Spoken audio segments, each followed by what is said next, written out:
Արմեդիա YouTube-յան ալիքը մեկնարկում է աշխատանքային շաբաթը, ես Հարություն Մինասյանն եմ, բարև ձեզ, կանխավ շնորհակալություն բոլորին, ովքեր որ մշտապես մեզ աջակցում են։ Շարունակեք նույն տեմպով, բաժանորդագրվեք ալիքին, հավանեք մեր նյութերը եւ տարածեք հնարավոր աղբյուրներով։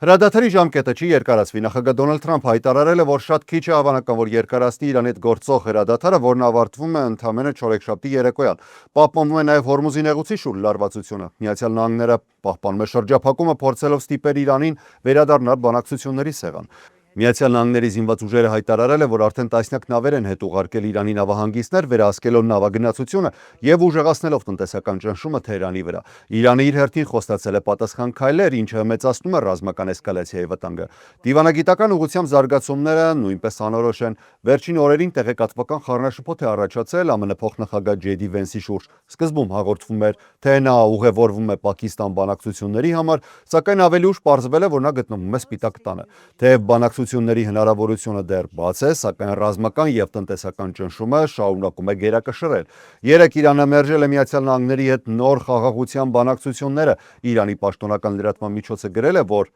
մեջբերում եմ. երկրորդ փուլին չմասնակցելու պատճառը Վաշինգտոնի չափազանցված պահանջներն են, անիրատեսական ակնկալիքները, դիրքորոշման մշտական փոփոխությունները, կրկնվող հակասությունները եւ շարունակվող ռազմածովային շրջափակումը, որը Թեհրանը դիտարկում է որպես հրադադարի խախտում։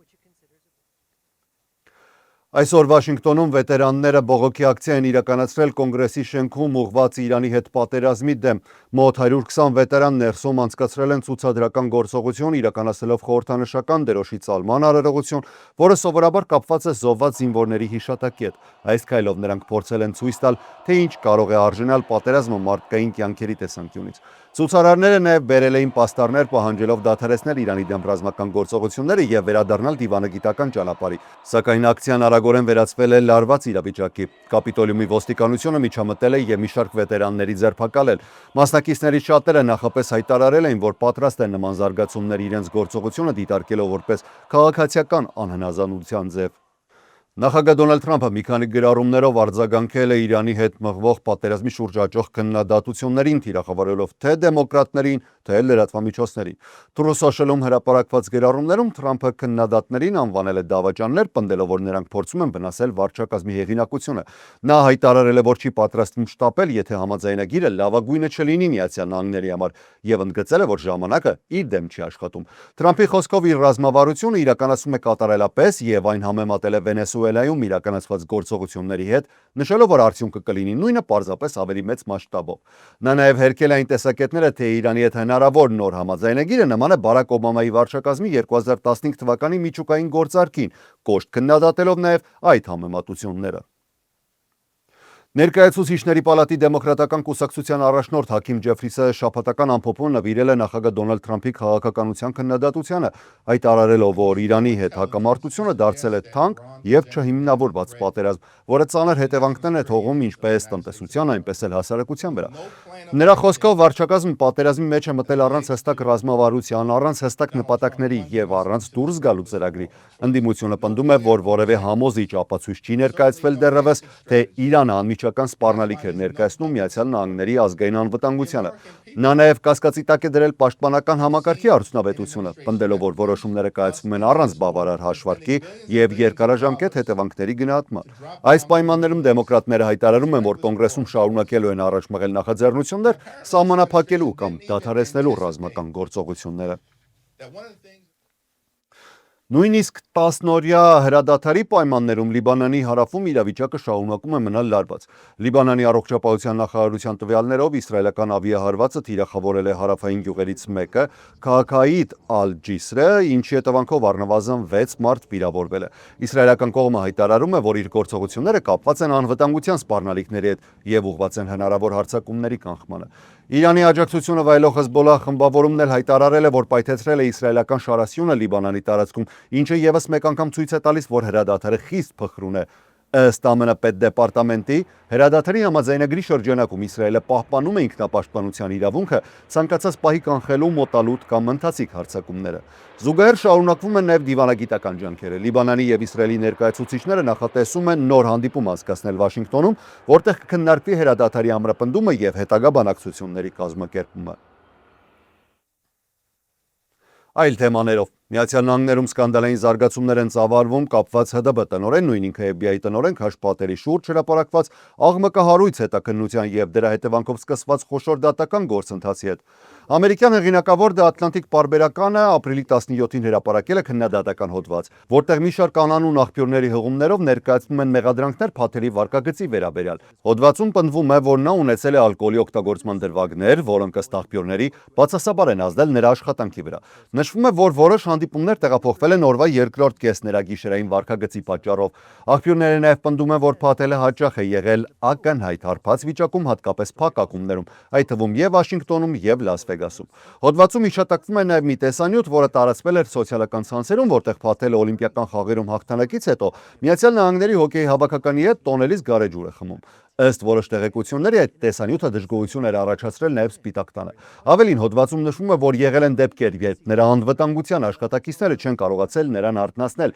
իսկ մեկ իրավիճակում նույնիսկ քննարկվել է հատուկ ջոկատի միջոցով դուռը բացելու տարբերակը։ Նույն աղբյուրները կասկածի տակ են դրել նրա կարողությունները ղեկավարելու ՀԴԲ-ն, հատկապես հնարավոր ներքին ահաբեկչական սպառնալիքների պայմաններում։ Քաշ Պատելը հերքել է բոլոր մեղադրանքները, հայտարարելով, որ դրանք ամբողջությամբ կեղծ են։ Փաթելը ներկայացրել է $250 միլիոն զրպարտության հայց ԱՄՆ դաշնային դատարանում, պնդելով, որ The Atlantic-ը գործել է կանխամտածված վնաս հասցնելու նպատակով եւ հատել է օրենքի սահմանները։ Մյուս կողմից, հոդվածի հեղինակ լրագրողը չի նահանջում եւ հայտարարում է, որ լիովին վստահ է իր նյութին, ընդգծելով, որ այն հիմնված է մանրակրկիտ հետաքննության վրա։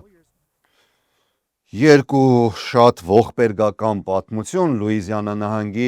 Շրիվպորտ քաղաքում տեղի ունեցած զինված հարձակումը դարձել է վերջին տարիների ամենասարսափելի ընտանեկան ողբերգություններից մեկը Միացյալ Նահանգներում։ Իրավապահների տվյալներով Շամար Էլկինսը կրակել ու սպանել է իր 7 երեխաներին եւ եւս մեկ անչափահասի։ Զոհվածներից 3-ը տղա երեխա են եղել, 5-ը աղջիկ, որոնց տարիքը 3-ից 11 տարեկան էր։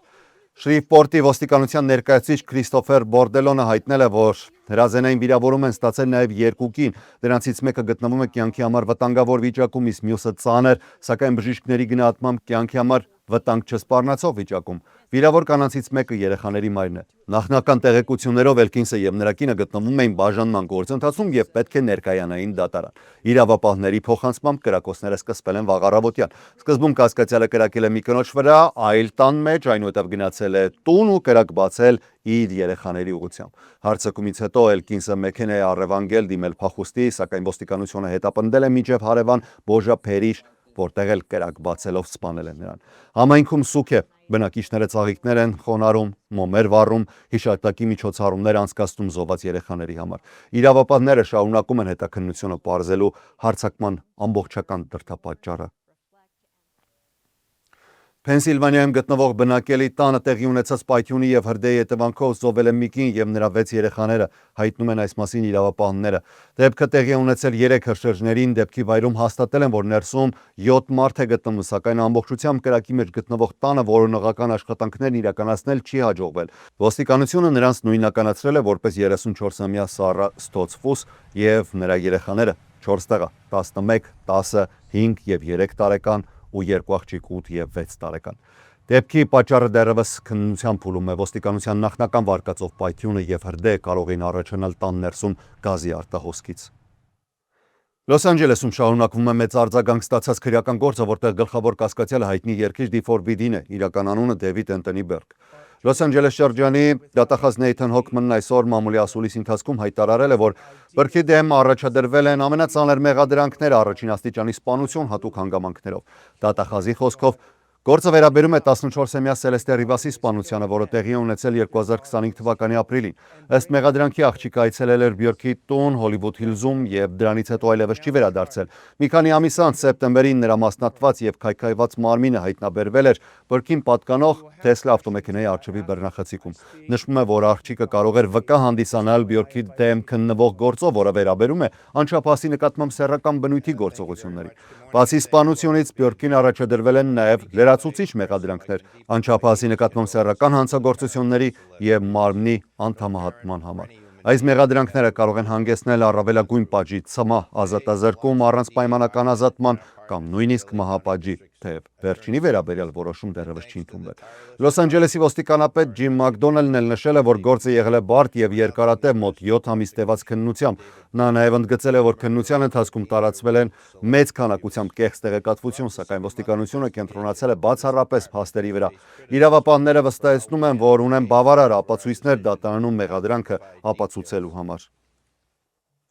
Լոս Անջելեսի Պակո հիմնաշրջանում տեղի ունեցել փոքր ինքնաթիռի վթար, որի հետևանքով օդաչուն տեղափոխվել է հիվանդանոց։ Դեպքը գրանցվել է այսօր առավոտյան ժամը մոտավորապես 11-ին, ըստ նախնական տվյալների։ Ինքնաթիռը կտրուկ վայրեջք է կատարելու ընկել է ավտոկայանատեղիում։ Դեպքի վայր ժամանած փրկարարները օդաչուին դուրս են բերել վնասված ինքնաթիռից ու տեղափոխել հիվանդանոց։ Նշվում է, որ նա մոտ 70 տարեկան տղամարդ է, սակայն նրա առողջական վիճակի մասին այս պայն հստակ տեղեկատվություն չկա։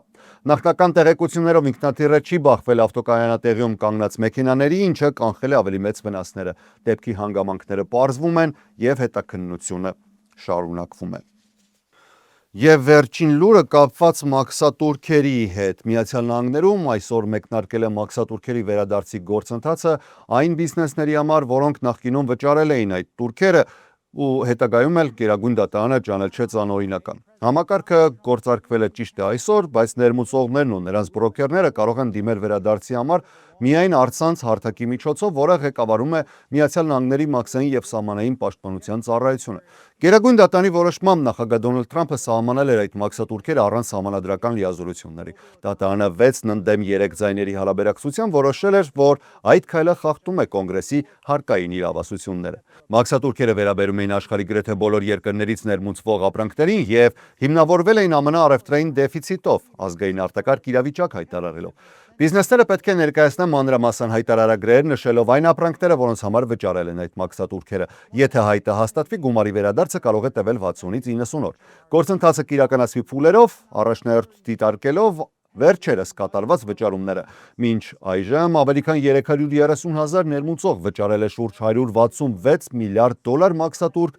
ավելի քան 53 միլիոն առաքումների համար։ Ոչ բոլոր ներմուծումներն են ամիջապես ենթակա վերադարձի։ Առաջին փուլում ընդգրկված են այն դեպքերը, երբ մաքսատուրքերը դեռևս վերջնական հաշվարկված չեն եղել կամ գտնվում են որոշակի ժամանակային սահմանում։ Վերլուծաբանները սակայն բաց թողում են մատնանշում։ Տուրքերը հիմնականում վճարել են բիզնեսները։ Սրա հետ համաձայն են, սակայն շատ ընկերություններ այդ ծախսերը փոխանցել են սպառողներին բարձր գների միջոցով։ Համակարգը գումարը վերադարձնելու է բիզնեսներին եւ նրանք պարտավոր չեն այն փոխանցել գնորդներին, սակայն արդեն կան դատական գործեր, որտեղ փորձում են ստիպել որոշ խոշոր ընկերությունների վերադարձնել այդ գումարները հաճախորդներին։